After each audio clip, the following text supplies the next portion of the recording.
The latest on the South Korean ferry disaster, the Philippines talk tough, and a rally for North Korean refugees. I'm Steve Miller. These stories and more are on the April 18th edition of Asia News Weekly.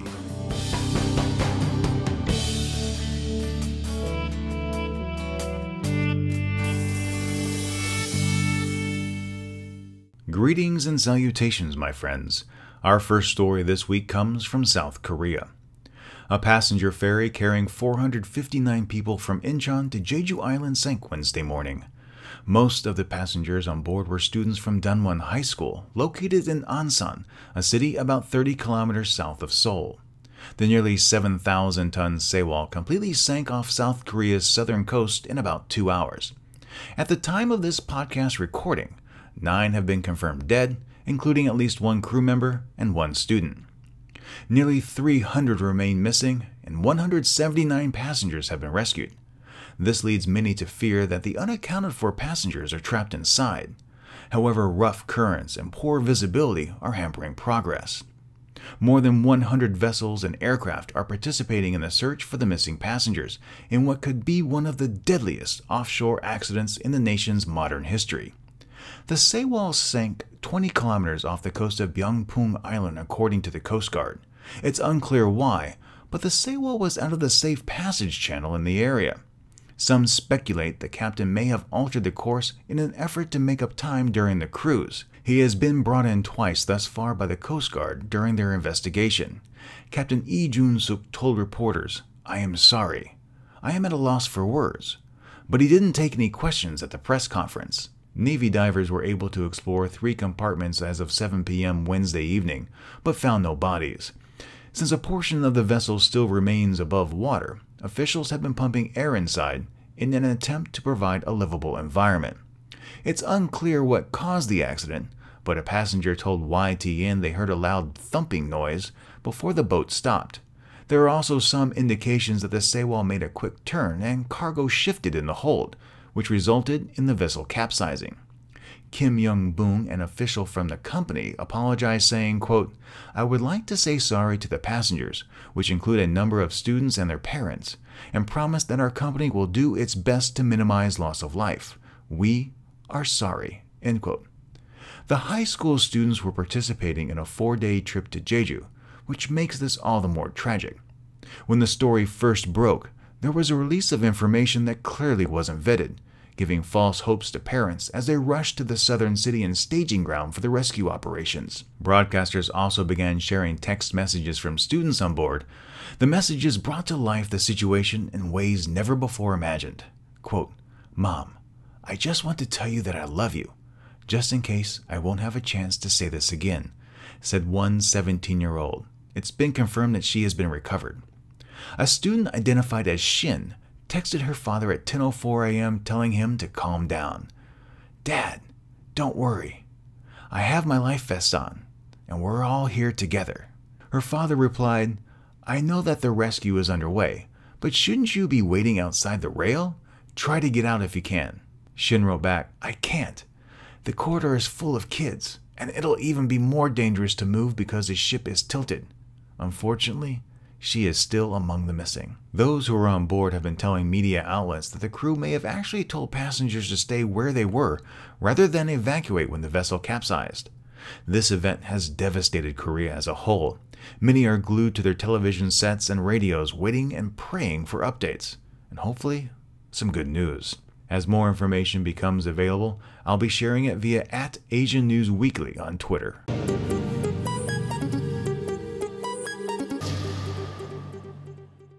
A new report states that China has significantly expanded the scope of its computer spy programs even after they came to light in 2013. This was after several publications revealed that China was trying to hack into foreign businesses, including the New York Times. Despite being publicly exposed and under further scrutiny, 2 of the units profiled merely reorganized before resuming operations.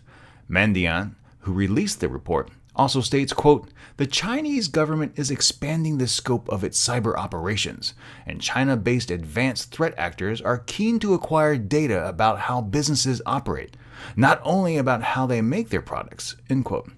So just what kind of data are Chinese hackers trying to accumulate?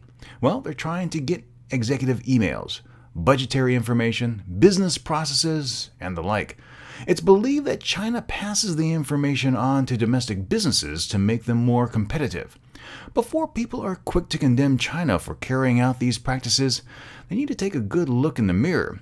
Many major governments have employed hackers to glean information in the digital age. When the hacks were first made public against U.S. interests, the Obama administration was set to make it a major issue in discussions. That was until the Snowden leaks hit the press. Espionage isn't anything new. As long as there have been governments, they've been trying to pry secrets from one another in clandestine operations. It's what makes the James Bond franchise so thrilling, going deep undercover in order to discover some secret. Many just tend to sympathize with Bond because we view him as one of the good guys. We need to keep in mind that virtually every country conducts some sort of covert operations, and from time to time, they come to light. While the secrets learned through these actions can be damaging, it's only when data collection transforms into cyber warfare that we begin to see how, with the strokes of just a few keys, a nation can be brought down. Twice in 2013, North Korea was able to cripple key banking and broadcast systems in South Korea through cyber terrorism. Those attacks provided a glimpse of what the future may hold in this digital age and the dangers. But what do you think? Is the world inching closer to a state where digital combat is more important than boots on the ground? Please let me know your thoughts.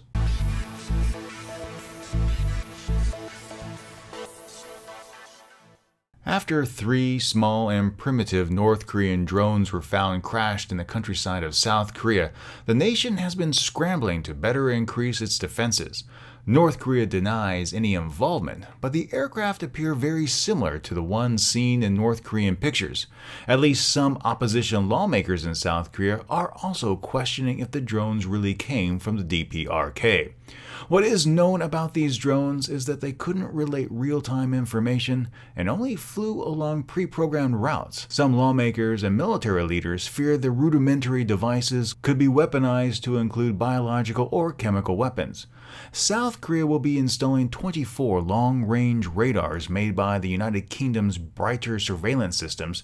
Mark Radford, CEO of Brighter Surveillance, said, quote, "Our radar is designed to detect small targets, mostly on the ground, such as someone crawling. But they also have the capability to detect low-flying objects, and that gives us a level of capability against UAVs," end quote. The South Korean military has been criticized for failing to detect the drones' incursions and shooting them down. If they hadn't crashed, some wonder if the military would have known about them penetrating South Korean airspace at all during the flights. South Korean military officials believe the DPRK has some 300 drones. They also believe that more than just these 3 have crossed the border and safely returned home after completing their reconnaissance missions. Experts believe North Korea has as much as 5,000 tons of chemical weapons and several different strains of biologicals, including anthrax, smallpox, the plague, tularemia, and hemorrhagic fever. Close examination of the drones lead experts to conclude they could be outfitted with payloads of up to about 4.5 kilograms. If North Korea opted to use conventional explosives inside the drones, the effect would be fairly small. However, if outfitted with a biological weapon, casualties would be far more significant, and that's what has authorities worried. Currently, the South Korean defense military is setting aside vaccines and other countermeasures for the first time to guard against this threat. But one has to wonder how likely an attack really is. North Korea consistently has proven itself to be a master at the brinkmanship game, and launching any form of attack that would significantly inflict casualties in this manner would force Seoul to respond with its full military. No other option would of course soothe public opinion. The current level of concern is appropriate, and while it is prudent for the military to step up its defenses against surveillance and possible drone-based attacks, they really aren't that likely at this point. They'd have to be used in conjunction with some sort of conventional attack, which, despite its bellicose rhetoric, North Korea doesn't seem keen on committing to.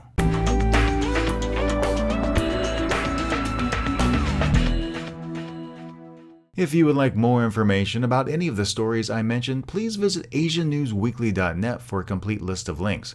While there, you can leave your thoughts in the comments section. You can also follow @AsiaNewsWeekly on Twitter to receive daily news updates. Dr. Peter Paul Galvez told reporters in the Philippines, quote, "China should be more circumspect regarding the giving of statements," end quote. This comes after China responded to statements by both the Philippines and U.S. Secretary of Defense Chuck Hagel regarding China's assertion the majority of the South China Sea falls within their territory. China says the Philippines illegally occupies some of its islands and reefs, notably the Ayungin and Scarborough Shoals. However, both fall within the Philippines' exclusive economic zone. The Philippines military is perceived as one of the weakest in the region and has been unable to thwart China as it continues to exert effective control in disputed waters. This has prompted both the United States and Japan to increase their presence in the region in a show of support. Quote, "We will do and we will try to achieve what will be necessary to defend the nation," Galvez said, but repeated the Philippines' desire for a peaceful solution. Unfortunately, in the current situation, that may not be possible. This isn't to suggest that armed conflict is imminent, but tensions will continue to rise as a direct result of China's foreign policy. Unilaterally declaring the large maritime border as defined by the 9-dash line, which overlaps with several other nations, immediately sets the stage for conflict. China recognizes a need to conduct multinational talks with regard to North Korea, but objects to the same with regard to the 9-dash line. Why? Well, because it can. It knows that individually none of the ASEAN are strong enough to do anything. However, China and the ASEAN are scheduled to resume meetings next week on the creation of a code of conduct in the region. Involvement by China in the process marks a turning point for the situation. Both sides have sent preliminary documents, and it's expected they will discuss 6 key common elements that could form the basis for a code of conduct. The first 3 elements comprise ways to strengthen their political trust to ensure fruitful consultations. The remaining 3 elements involve upholding the spirit and principles of the document of conducts of parties involved in the South China Sea dispute, including fully and effectively implementing freedom of navigation rules. The meeting would provide a good first step to resolving much of the conflict in the area, but there's still a long road ahead. That China and ASEAN members can sit down calmly to devise the code of conduct and hopefully resolve the overlapping border disputes once more reinforces that the key area to watch in the sea remains the Senkaku Diaoyu dispute between China and Japan, where tensions remain their highest.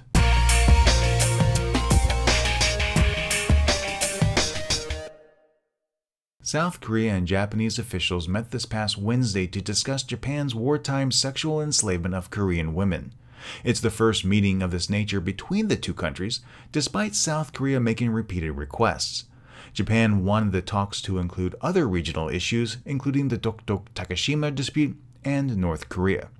But South Korea's de facto official news agency Yonhap announced that the meeting's sole agenda would focus on the women South Korea says were forced to work in brothels until the end of World War II. A key issue in the discussion will be the topic of compensation. Japan says the matter of compensation for the women was settled under the 1965 bilateral agreement, which normalized diplomatic ties. In 1995, Japan also set up a fund to make payments to the women from private contributions, but South Korea says that that was not official and therefore insufficient. A component of the 1965 bilateral agreement is one for redress. Until this meeting, Japan has been resistant to discuss the matter, since over the years it's estimated that nearly $800 million has been paid to South Korea for damages incurred between 1910 and 1945. Which South Korea has used to fund domestic projects like the founding of POSCO and the Gyeongbu Expressway. When that information was made public, some said the government should pay due compensation to the victims, a move the government has ignored. Japan agreed to the talks on the condition that should Japan implement the terms discussed, Korea would publicly announce and stand by a statement that the matter was finally and completely resolved. The meeting lasted for 2 hours, and as expected, nothing was resolved as the parties have a great distance to cover before an agreed-upon resolution can be made. However, one sign of hope is that Korea and Japan did agree to meet once a month to discuss the issue. The next meeting is scheduled for May in Tokyo.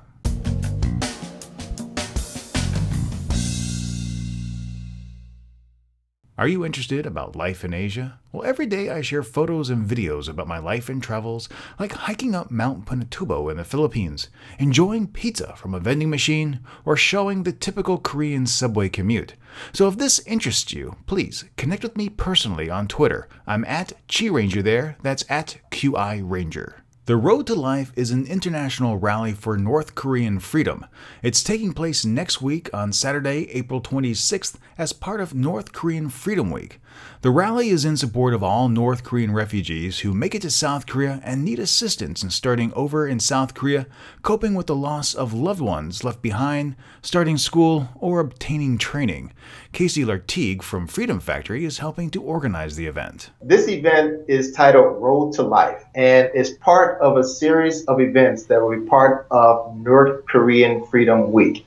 Now, the week is being held from April 27th until May 3rd, and our event is actually going to kick off the week of activities. And during the week, there are going to be, rallies, discussions, maybe some protests, and there'll be lots of other information about North Korean refugees and those trapped in the country still. Now, this actually started back in 2004, and it was part of a protest where people were trying to get some particular piece of legislation passed. And then the following year, they decided to expand it just from a protest to a week-long protest in the United States. Now, they moved it to Seoul about 3 years ago, where they've been hosting it every year. And you'll have people from all over the world coming for this week of activities. A lot of people from the States, but obviously you're going to have a lot of people in Seoul and people from Europe also coming as speakers and as participants. Now, our particular rally is called Road to Life, and this will actually be the second annual conference. Now, I participated in it last year as one of the speakers, and I was so inspired by it that I decided that, okay, next year I'm going to hold my own rally. So I joined up with Professor Park Sun-young, who she is a professor at Dongguk University. She's the founder of a school for North Korean refugee adolescents called the Mo-Mang-cho School. And she's also the head of the Human Rights Center. Now, do you think there will be any additional impact levied by the UN report on North Korean human rights violations that came out earlier this year? Now, obviously, the good thing about that kind of report is that media is more likely to be energized and interested, and reporters can talk to their editors and say, hey, this is a good story, and we can peg it to this report. So some people may be motivated by it, but the reality is that the people who were within the movement, they already knew about these crimes. The good thing about the UN report is that you have a major international body wagging its finger at the North Korean regime and saying, look, we're watching what you're doing, and hopefully other people can try to take action based on this report. So that's the great thing about it. And now we can say to people, yes, look at what's in that UN report. This is an outrage. And, come on out. Let's try to tell people about the oppression that's going on with North Koreans who are in the country. Speaking of people coming out, what kind of events can they expect during your rally? Of course, we're going to have speakers. You can't have a rally without those kinds of people. And the keynote speaker the first hour will be Jong Jae. He's the chair of the editorial department at the Korea Economic Daily newspaper. He's somewhat known within the Korean community. And then the second hour, we're going to have a North Korean refugee. Her name is Park Yeon-mi. She'll be speaking. We're going to have like Samunori, which is kind of Korean drum performance / mob dance. And besides that, we'll have also entertainment from some singers and, obviously people playing the guitar. So, and a couple of other things, a couple of other surprises. The event is taking place next weekend in Seoul, and for more information, visit the show notes available at asiannewsweekly.net, or you can visit CaseyandYeonmi.com directly. That's Casey, CaseyandYeonmi.com.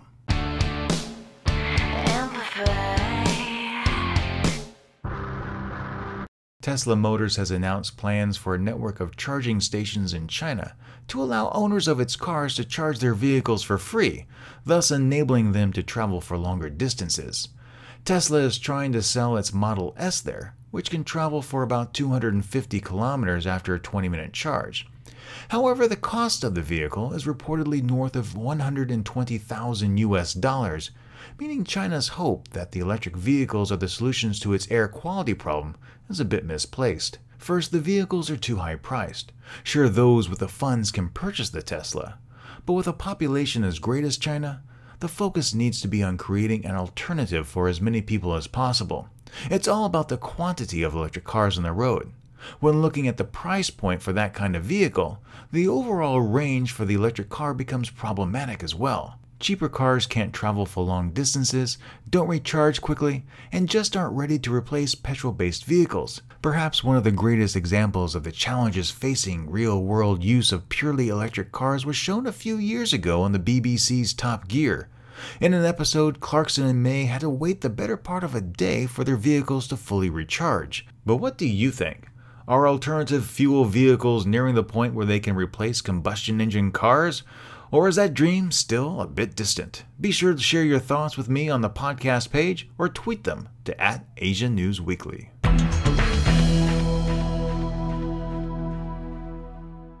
Smoking is perhaps one of the most destructive habits an individual can take up.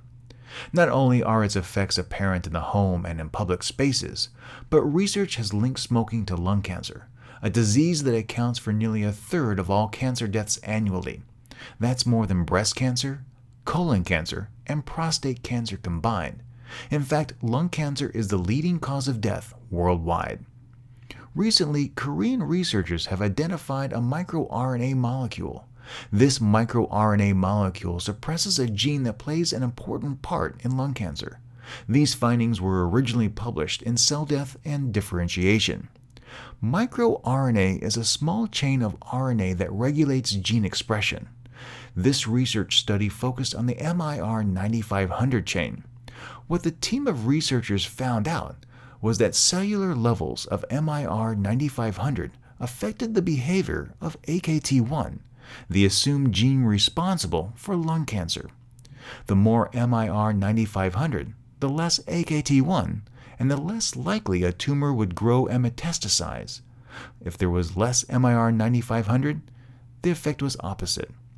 Significantly more research needs to be conducted in order to best understand the relationship of MIR 9500 and AKT1, but the results do indicate there might be some sort of gene-based cancer treatment in the future.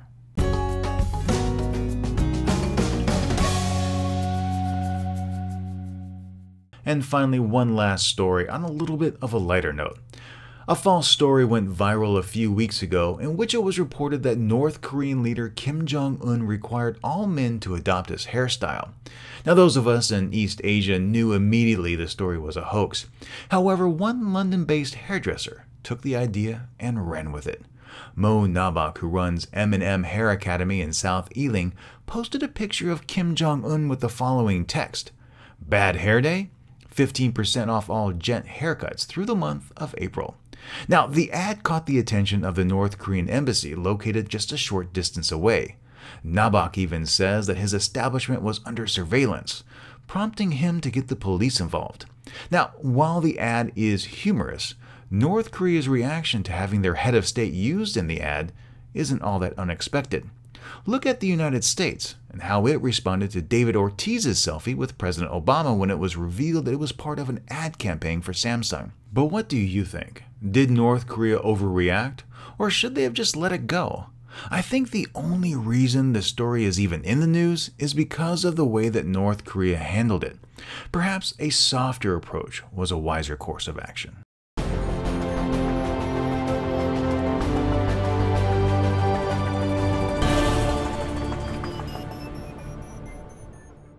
That does it for the stories this week, but before we go, let's take a look at some of your comments from last week's episode. From Rachel: "The Korean and Japanese governments act like children, and they've done a great job of indoctrinating its people to continue teaching their children hatred for one another. It's really sad and has to come to an end. So many of our videos have fights in the comment sections between Koreans and Japanese people, no matter the topic of our video. I like that you said that if Japan apologizes in a meaningful way, Korea must accept it. I completely agree, but I'm hesitant to believe Korea will. I don't think they would just drop it even if Japan did apologize correctly. It's too ingrained in society now. And Rachel brings up an interesting point, the perceived indoctrination of hate between Korea and Japan. In my discussions with individuals, when there is a quote hate comment levied, if the conversation stopped there, it might lead one to assume that there was true hatred. In my experiences, the hatred has always been directed towards government policy and implementation, never directly at its people. Sure, there are always people on the fringe with radical views, but you'll find them everywhere. In fact, I tend to believe netizen commenters do really represent that portion of the population, as they usually take things far beyond reason. From Critique Cat in referring to China's establishment of the 9-dash line in the South China Sea, China was poor and was treated very badly. China now is the second largest economy, soon to become the largest. China feels humiliated. China doesn't want to follow the status quo because nobody asked China when the status quo was established. China did not agree to the status quo, only the rich countries agreed to it. China didn't have a say because it was weak and poor. Now China is a world power and wants to establish its own status quo for its own interests, just like the others did a long time ago. Can you blame China? I can't. Tailed9 wrote in speaking on North Korean threats. Most South Koreans don't really care about North Korea doing that. Ever since the ceasefire treaty was signed, they've been telling us that they are going to make a sea of fire out of Seoul. My parents told me they were scared at the beginning, but then people got used to North Korea's bluffs. From Dimitri, I just wanted to congratulate you on the quality of your podcast. Much better than some of the other professional ones. Thanks, Dimitri, and of course, thank you all for joining me this week. You can reach the show by emailing us at podcast@asianewsweekly.net, and if you use iTunes or Stitcher, I hope you'll take a quick second to rate the show there. Well, that's it for this week's episode. I'm Steve Miller, and until next time, stay true to yourself and always be awesome.